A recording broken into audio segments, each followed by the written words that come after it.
I'm so confident that my program will support them. All they have to do is commit to choosing themselves first. They're usually stuck in what I call the pain rabbit hole. And this is a place that we end up.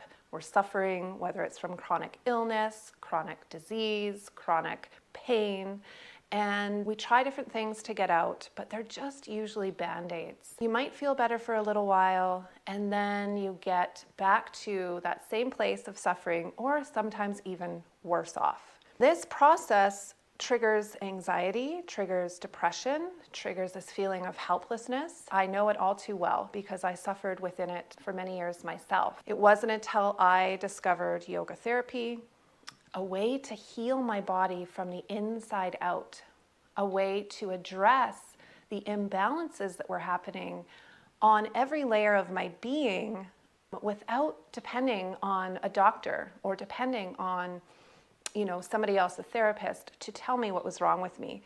I think that we are much more powerful than we know, and we have everything we need